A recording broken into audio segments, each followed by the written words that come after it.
सरकारी नौकरी के लालच में कलंकित हुआ माँ बेटी का रिश्ता।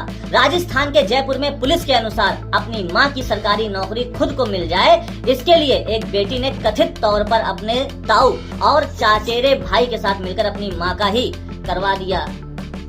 राम राम, समझ रहे हो ना आप? ऐसी लड़कियों के लिए, ऐसी बेटियों के लिए आप लोग क्या कहना चाहेंगे? पति के जाने के बाद ससुर हलाला और निकाह का बना रहा था दबाव। पति के जाने के बाद मुस्लिम महिला का ससुर जबरदस्ती हलाला कर निकाह करने के लिए बना रहा था दबाव। परेशान होकर विधवा महिला एसपी ऑफिस पहुंच गई और अपनी आबरू को, अपने वर्चस्व को बचाने की गुहार प्रशासन से कर रही। अब देखो इनको इंसाफ मिलता है कि नहीं। आप लोग और आगे पहुंचा दें तो जरूर इंसाफ मिलेगा इन्हें। बताओ भैया, देश विदेश के नेता कहते हैं मैं पीएम मोदी को कॉपी करने की कोशिश करता हूं, उनका कैरियर और वो जिस तरह से काम करते हैं वो मुझे बहुत प्रभावित करता है। मगर भारत के अंदर रहने वाले 2 कौड़ी के लोग कहते हैं मोदी ने कुछ किया नहीं। अरे डंका बज रहा है पूरी दुनिया में, भारत दिन पे दिन आगे बढ़ रहा है, रोज अच्छा काम हो रहा है, हाईवे सब बन रहा है, मगर इनको भैया कहाँ दिखेगा? इनको तो वही पुराना दौर चाहिए, लंबी लंबी लाइनों में सिलेंडर और राशन के लिए खड़े होने के लिए। घूंघट की प्रथा हमारी प्राचीन भारतीय संस्कृति का हिस्सा नहीं थी। अगर ऐसा होता तो हमारे मंदिरों में जितनी भी देवियां हैं वे घूंघट में होती। असल में यह प्रथा विदेशी हमलों के दौरान हम पर थोपी गई थी, जिसकी वजह से धीरे धीरे लोग अपने ही मूल संस्कृति से दूर होते चले गए। बात तो बिल्कुल सही है, मगर इसी प्रथा को लेकर नीले कबूतर और कुछ बाहर के लोग, दूसरे धर्म के लोग ढोंग करते हैं। मगर ये नहीं जानते कि 800-900 साल पहले मुगल यहाँ पे आए थे जो बहन बेटियों की इज्जत के साथ खिलवाड़ करते थे, तब ये घूंघट प्रथा रखी गई थी इज्जत आबरू बजाने के लिए। मगर वो प्रथा धीमे धीमे भैया अपना हिस्सा बनती चली गई। तो भैया घूंघट प्रथा तो नहीं थी। अरे भैया इतनी बात कह दी बड़ी। इंडोनेशिया के राष्ट्रपति जी ने कहा मैं भारत की घरेलू राजनीति में इन्वॉल्व नहीं होना चाहता, लेकिन मैं प्रधानमंत्री मोदी जी का बड़ा प्रशंसक हूँ। अब ये बात सुनते ही चमचों के नीचे से भैया आगे के गुब्बारे निकलेंगे और वो चलचला के दौड़ते फिरेंगे, पानी ढूंढते फिरेंगे। बिल्कुल सही कहा ना दोस्तों। सीएम योगी ने कहा समाजवादी पार्टी के लोग कहते हैं कि अयोध्या में जो घटना घटित हुई है उससे उनकी आस्था आहत हुई है। आस्था उनकी आहत होती होगी जिनके मन में सच में आस्था होगी। आप अब राम भक्त हो गए, जिनका रामद्रोही जैसा आचरण रहा हो, जिनके राम भक्तों पर लाठी और वो सब चलवाने का वो रहा हो, वो राम भक्त कैसे हो सकते हैं? उनके अंदर आस्था कैसी हो सकती? बात तो बिल्कुल सही कही सीएम जी। ईवीएम विरोधियों को इंडोनेशिया का सबसे बड़ा झटका भैया। भारत और इंडोनेशिया ने चुनावी प्रक्रिया में सहयोग के लिए एक समझौते पर हस्ताक्षर किए, जिसमें खास इलेक्ट्रॉनिक वोटिंग मशीन पर मिलकर काम करना शामिल है। अब भैया चमचो देख लो, तुम ईवीएम चिल्लाओ, विदेशी लोग ईवीएम मांग रहे।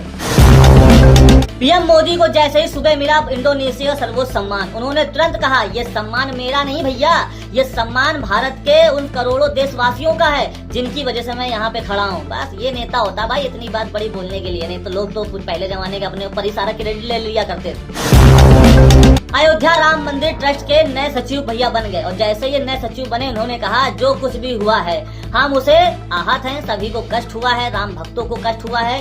अब कहीं ना कहीं प्रबंधक और संचालन में कुछ कमियां रह गई थी जिसका फायदा लोगों ने उठाया। मेरा प्रयास रहेगा कि अब ऐसा कुछ ना हो। पीएम मोदी ने कहा 1947 में जब देश का विभाजन हुआ तो लगभग तय हो चुका था, लेकिन एक संकट था कि पूरे बंगाल को ही भारत से अलग करने की साजिश रची जा रही थी। डॉक्टर मुखर्जी इन साजिशों के सामने चट्टान बनकर खड़े रहे। उन्होंने जनमत तैयार किया, राजनीतिक संघर्ष किया और भैया सुनिश्चित किया कि पश्चिम बंगाल भारत का अभिन्न हिस्सा बना रहे। और इतिहास तो ये कहता, बिल्कुल सच बात है। दलित समाज से आने वाले पूर्व आईएफएस अधिकारी कृष्ण मोहन को राम मंदिर ट्रस्ट का महासचिव बनाया गया है। जिन भाई को खुशी हो, प्रसन्नता हुई हो, लाइक करो भैया।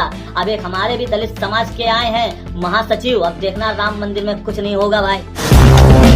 चित्रा त्रिपाठी जो पत्रकार हैं उन्होंने कहा अयोध्या में हर युग में अग्नि परीक्षा होती है।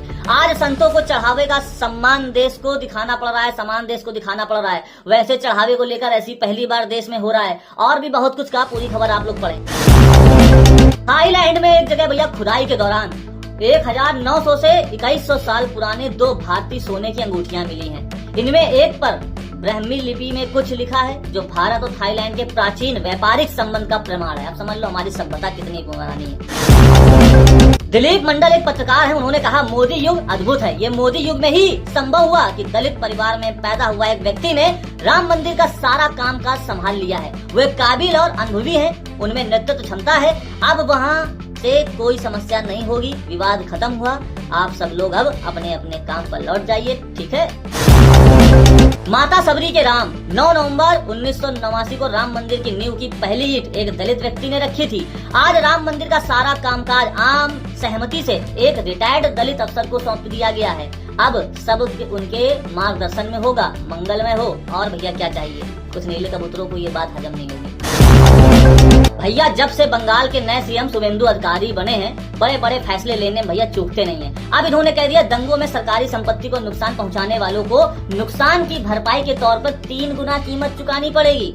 करो भैया, अब तुमको मालूम चलेगा भैया, शुभेंदु अधिकारी बैठे हैं। बीजेपी के राष्ट्रीय अध्यक्ष जी कहते हैं, मैं राहुल गांधी, अखिलेश यादव और अरविंद केजरीवाल से कहना चाहता हूं कि हिंदू धर्म को इतना कमजोर मत समझिए कि लोग आपके बहकावे में आ जाएं। जब आपके लोग हिंदू देवी देवताओं को अपमान करते हैं तब आप जैसे लोग मौन होते हैं। बात तो भैया बिल्कुल सही कही है। अब सबको राम मंदिर की दान पे चोरी पे ज्ञान आ रहा है, मगर जब इनकी ही पार्टियों के लोग राम और सनातन को भैया अशब्द कहते हैं तब इनका मुंह नहीं खुलता है। आप लोग भैया क्या राय है, सही है ना?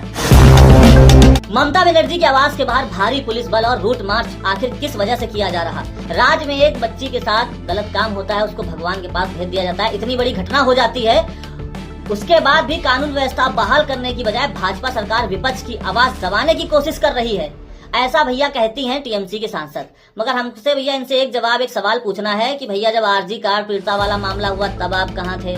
संदेश खाली जैसी घटनाएं में आप कहाँ थे? तब आपका क्यों नहीं मुंह खुला? ऐसे यानी कितनी घटनाएं हैं तब आप जैसे लोग नहीं आते निकल के। अब आपको कानून व्यवस्था बहाल करने की बात याद आ रही है, ये तो बात गलत है दीदी।